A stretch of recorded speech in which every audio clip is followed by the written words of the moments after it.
Well, hello, my friends. Welcome to me, your host, Christian Watson. My friends, Dave Rubin recently announced on Twitter that he was going to be a father. And when I saw this announcement, I personally smiled. I was full with all kinds of joy. I think that fatherhood and the family, especially the family being the basis for the beginnings of individual stability in society, is just a wonderful thing. But then I read the comments and I saw the sentiments of so many people who proclaim to be on the right, who proclaim to be conservative, who absolutely castigated Rubin for his choice to become a father and the procedure he used to induce his fatherhood. What do I mean? Well, my friends, Rubin posted a tweet, which you can see on your screen right here, showing two separate ultrasounds of babies carrying him and his other husband, who's also called Dave, their genetic signatures. And this process, this reality is possible by a process called IVF, in vitro fertilization. So basically what happened, Rubin mixed his sperm, and his husband mixed his sperm with a woman's eggs. They fertilized, and a woman agreed to carry the fertilized egg, the embryo, and have his baby for him. And a lot of conservatives are saying so many things. Indeed, on the reply thread, there are people saying this is an abomination.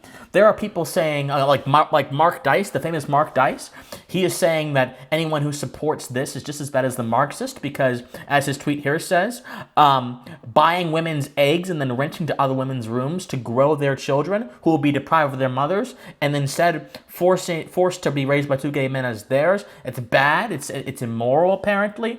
All kind of people have been ringing out. Now, the thing is, a lot of mainstream conservative organizations, Blaze TV, Prager University, Mike Kernovich, so many people have been saying congratulations to him, and those people have all been dubbed and attacked as conservative Inc., who don't want to conserve anything, who hate traditionalism, who hate the values of America.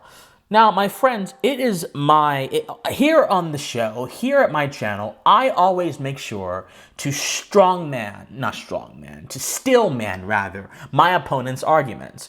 And what stillmanning means is I try to give the best possible version of my opponent's arguments before I knock them down with a sledgehammer. Because these arguments are about to be destroyed with a sledgehammer, because some of these arguments are not arguments at all, they're mere assertions. More on that later. And so, as I was researching for this video, I skimmed the internet to go see all kind of commentary about this, whether it be from Nick Fuentes, who basically just had a rant about it, or whether it be from a flagship publication of the traditionalist right called American Conservative. There is an article here called No Allies Who Buy Babies by Declan Leary, an individual who I have known about for a long while, who was introduced to me by a member of the dissident post-liberal right. He wrote this about Rubin's surrogacy, and I figured to myself, well, look, obviously Twitter is not the best place to source these arguments. Why not go to the American Conservative, which is a magazine which has a lot of philosophy writers in it, so you can get the most of their sentiments? Well, I was sorely disappointed, because Leary's article is nothing more than a bunch of interminable assertions that read more like a rant than they do an argument birthed from logical rigor, since no such thing was present in his piece. Leary asserts two things, and these are the two basic arguments being used against Dave Rubin's ability, or Dave Rubin's rights, per se, to be a father and have surrogacy. He makes two assertions. He says IVF and surrogacy is morally abominable because it commodifies the human child and relegates women to the status of incubators. Then he also says, his second assertion is that the normalization of homosexuality leads to radical gender ideology. Think transgenderism, think non-binary, think that kind of stuff. Well, there's a few problems with this argument, and these arguments are reflected in the general criticism of Rubin. There's a few problems with these arguments. Number one, they're not arguments, they're assertions. The brilliant Christopher Hitchens, someone who I disagree with on a lot of issues, including spiritual issues, but who had a good sense of epistemology, he had something called Hitchens' razor. And Hitchens' razor says that which can be asserted without evidence can be dismissed without evidence. So I'm going to introduce to all of you Watson's razor. And my razor is a little bit more precise than that. My razor is Any moral claim that is asserted without justification can also be dismissed without justification. Or rather, the justification for dismissing it is that it has no justification. Now, I'm going to break my own rule. Because unfortunately, if these were simply the ramblings of people who had no social power, no political power, I would absolutely do that. But unfortunately, these are the sentiments of people who are actively trying to hijack the GOP, who are actively trying to take over the right-leaning political infrastructure of this nation and take America down a path that it need not go. So not only do these assertions have no evidence, which is enough reason, no justification, which is enough reason to dismiss them entirely, it's also wrong on the facts. First of all, to assert something about IVF, you have to know what IVF is. And of course, Leary, nor Dice, nor any of Rubin's critics actually explain the process of IVF. So I'm going to sit here and I'm going to explain the process of IVF for you. So IVF and vitro-fertilization is typically a process used by gay men who want to have children and fertile women who can't have children, who want someone else to be able to have children with them with their eggs if they are able to produce them, and things of that sort. It's made for people who just cannot conceive children in the traditional way through traditional intercourse. And it happens the following process. Number one, eggs are retrieved from whether it be a donor, whether it be the woman who's going to carry the baby, eggs are retrieved. Now, there's an attrition rate. An attrition rate is basically the rate at which the eggs certain eggs become less viable than other eggs. And so, let's say you have 12 eggs retrieved. You could possibly, and this is like a general estimate, it's obviously for every case it's going to be different. You could have 10 mature eggs that actually make it. Okay, then those 10 mature eggs, they're fertilized with the sample of the sperm of the couple that wants to have the baby. So you fertilize those mature eggs, and you have 8 fertilized eggs, because again, there's an attrition rate. Some of those eggs don't make it.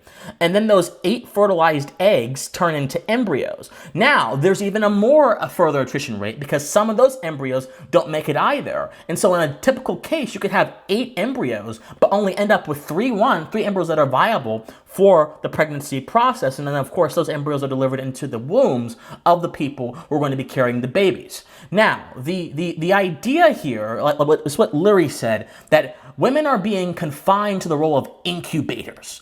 Well, that's not true, because natural pregnancy, or pregnancy of any kind, whether it's natural or in vitro, which I would argue is still in a sense natural, and I'll get that in a moment, pregnancy can only happen in a woman's womb. One of the functions of the female body, which is unique to the female body, is the ability to create life. So you're not confining someone to a particular function if they already had that function. You guys aren't hearing me. You aren't confining anyone. This is the problem with Leary and people like him. He likes to use approximation and association and rhetoric as opposed to actually going towards the truth and making sound arguments. Let me stop. Women already had the function of being able to give life before in vitro came around. So how am I confining a woman to a function that she already had the ability to do before I even came around? I'm not confining her. I'm simply using that function to create life. That's not immoral inherently, so long as the process is itself moral. And this is why people on the right, some people on the right, are so angry at Dave Rubin, because he's not conceiving the baby through traditional intercourse. He's not having sex with a woman. He's having his sperm with a fertilized egg implanted into a woman, and to them that's bad. But this is entirely an argument about process and not substance, because my friends, when the embryo goes into the womb, it is virtually indistinguishable. The process thereafter is virtually indistinguishable from a natural pregnancy. The only difference, and science has said this, the only difference is that the woman who is carrying the baby is aware that they're carrying a baby.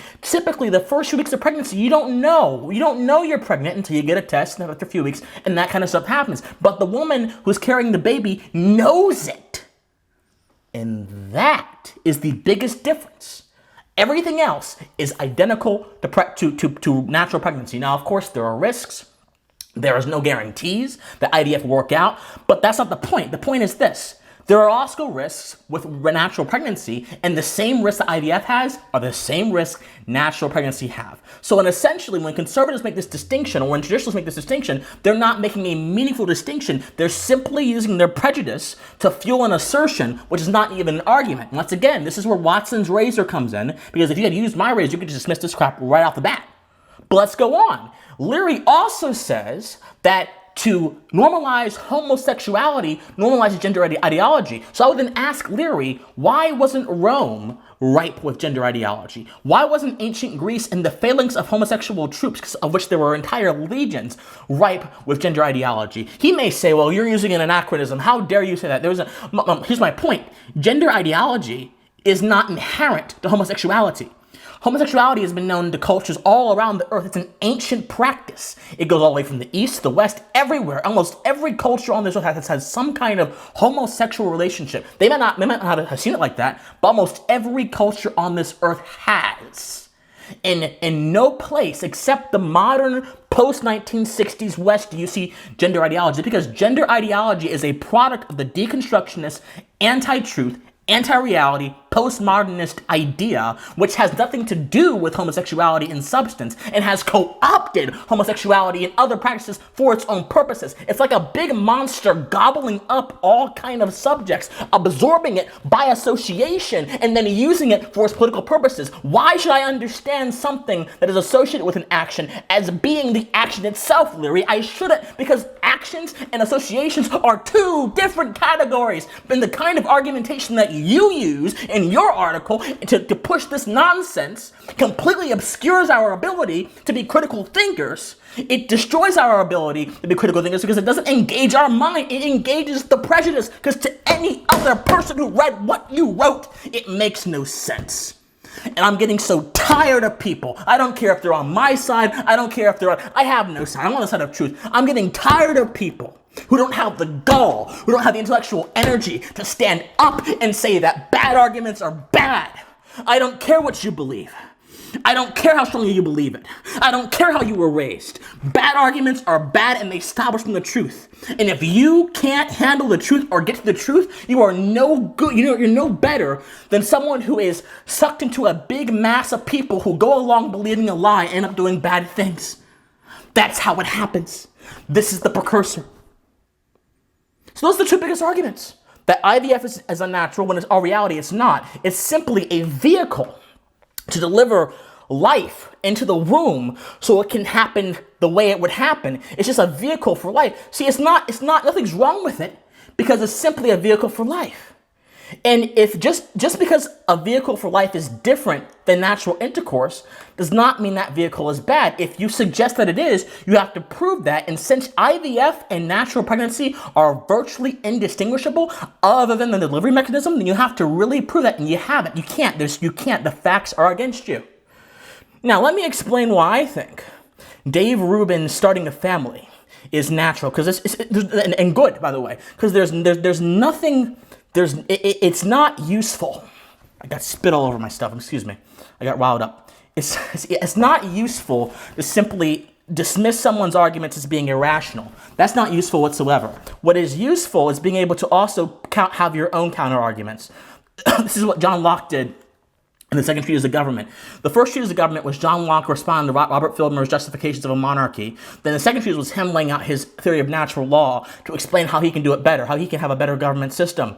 And so I'm going to explain to you a few premises that I think that clearly justify why Dave Rubin having a family is actually a pretty good thing. So number one, my friends, the family is the outgrowth of the inherent human desire for sociability. My friends, it was Hugo Grotius, the natural law theorist, that noted that all humans have a desire within their hearts to peaceably associate with people. Now, of course, some might say, well, what about war, Christian? War is an aberration of human activity. If all humans were constantly at war with each other, then civilization would be impossible. So all humans have this inherent desire to peaceably associate, and this is where civilization comes from. So family, for the sake of this argument, will be defined as a group of people related by genetics or association. So family is a manifestation of this inherent natural human principle of cooperation, which ensures peace among people in civilization, or can help ensure peace. Now, this goes towards the inherent, again, human desire for peaceful sociability. Now, if family is an outgrowth of cooperation, and that cooperation helps build civilization and helps ensure peace, then it follows that if the structure of family is not compromised, two gay men can create their own family. And the structure of the family, as I just mentioned, are simply people defined, related by their genetics or their association, your in-laws, so on and so forth. The traditional family, two people at the head of the family, again, even that does not require a male and a female. Historically, it's meant that. But the traditional family can also be two women or two males. And by the way, children who are raised under homosexual couples are practically no different developmentally than those raised under heterosexual couples. And there have been many people that have been saying that if Rubin raises these kids, they will not have a mother and therefore they'll be developmentally studied. Well, number one, that's not how the world works. The world does not operate in a vacuum. People associate. We live in an interconnected world where we have internet, we have real life, and Dave Rubin is a very wealthy socialite. I'm positive that he and his husband will surround his kids with good influences. So that's not even a question. But number two, even if that were the case, there is still no evidence that kids raised under homosexual environments differ developmentally than any other kid. There's no evidence to that. The stats are against you. So once again, this is not founded on empirical observable fact. This is founded on personal feelings and biases. And unfortunately, morality and truth are both objective things, people, listen to me very carefully, that don't care about your biases. This is why I got so mad at Declan a few moments ago. So there's nothing anti-family about Dave Rubin having kids, birth kids through surrogacy. There's nothing anti-family about that whatsoever. In fact, it is pro-family, and it is therefore pro-morality. Because the kind of morality the only valid form of morality is the morality that is deduced from the principles of the world and human nature, and that is called natural law. And natural law seeds this deep desire for us to cooperate within ourselves, with other people, and that desire, when it translates into the form of the family structure, is a fundamentally moral thing because of the principle it is fulfilling. Now, I wanted to pose this to you, my friends. I want to pose this to you. If conservatives, some of whom are religious, and I'm not attacking all conservatives, by the way, because I'm a conservatarian. I have conservative values, but I also value liberty. If conservatives don't like IVF, then you explain this to me. On the basis of it being an unnatural means of conceiving a child, how do many of them who are Christians, reckon with the condition of Mary? Mary in Luke chapter 1, verse 35-34 said, and I quote, "How will this be?" Mary asked the angel. An angel from heaven came to her. "Since I am a virgin," the angel told her that she was going to have a child, but she was a virgin. How can this be? The angel answered, "The Holy Spirit will come on you, and the power of the Most High will overshadow you. So the Holy One will be born, will be called the Son of God." So Jesus was conceived through entirely supernatural, non-natural means. The thing is, unlike IVF, there was no payment, obviously, but the process was largely the same. Well, not the same, but it's the same kind of thing. Whereas the IVF, of course, the egg is fertilized and put into you, and it's not direct intercourse. With this sort of supernatural deliverance of Christ into the womb of Mary, it's a sort of supernatural process, which again requires no intercourse. A virgin had Christ. So in a sense, the same principle, you guys aren't listening to me, the same principle, Leary, American conservative, all you people who want to establish a theocratic state in our country, the same principle that Mary conceived Christ with is the same principle that surrogacy rests upon, with just a few more steps. I am not trying to suggest that Jesus is like a surrogate child. I'm not saying that. But what I am saying is that supernaturally, he definitely could be seen as one. Not materially, but supernaturally. How in the world do you handle that? Well, Jesus is special. He's a one instance thing. Okay, perhaps that's the case. But here's the bigger problem. If Christ could come into this world through a means that does not require natural intercourse, what in the world stops us from using the same means to propagate life and to also ensure in that propagation of life being totally consistent with the biblical ethic? What is wrong with that? It boggles the mind. And I'm certain I will get many responses that say I'm being sacrilegious. I'm not. I'm a Christian myself. But it just boggles my mind that people are not willing to recognize underlying principles, and instead they allow their tastes to override their ability to think. And this is the last thing. My friends, natural law theorists had an ultimatum. They're like, don't let your tastes take over. Grotius said that if you're carried away by blind passion, you will miss your reason. You miss the ability to interact with the truth. Lord Kame said that passions can throw the body off kilter and destroy equilibrium and make us dysfunctional human beings. The problem is so many people on social media, both on the left and the right, are dysfunctional human beings because their passions overtake them and speak through them. They're not speaking with rationality. They're not speaking with truth. They're speaking with preconceptions that rest deeply in their soul and have not been examined due to how deeply seated they are. That's the problem. There's a difference between, my friends, between tastes and objective morals. Because morality is not a matter of your taste, what you like or what you don't like. Morality is a matter of what I can observe and what I can see violates certain principles and certain duties.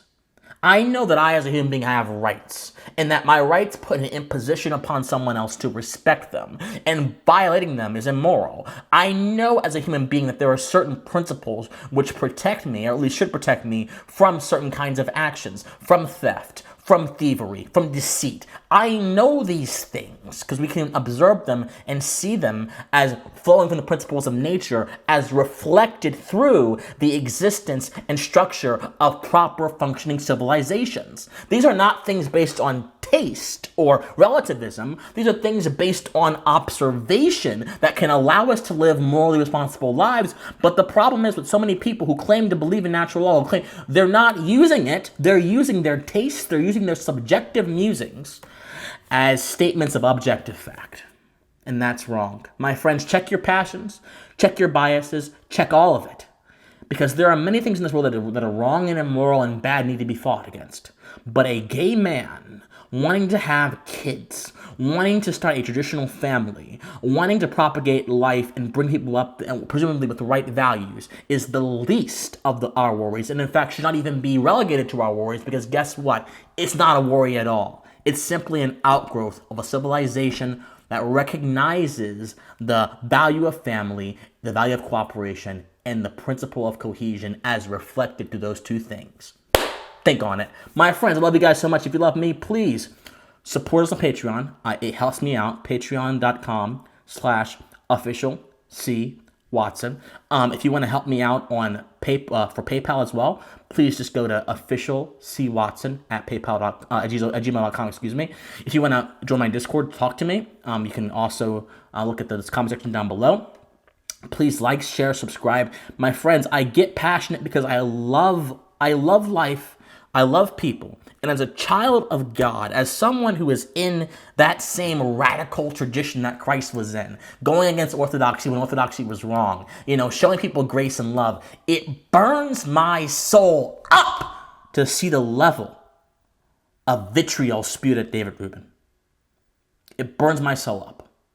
It's not appropriate. It's not right under any circumstance. Under a secular natural law view or under a biblically based Christ view, it's not okay. My friends, I love you guys so much, and please stay pensive. Bye-bye.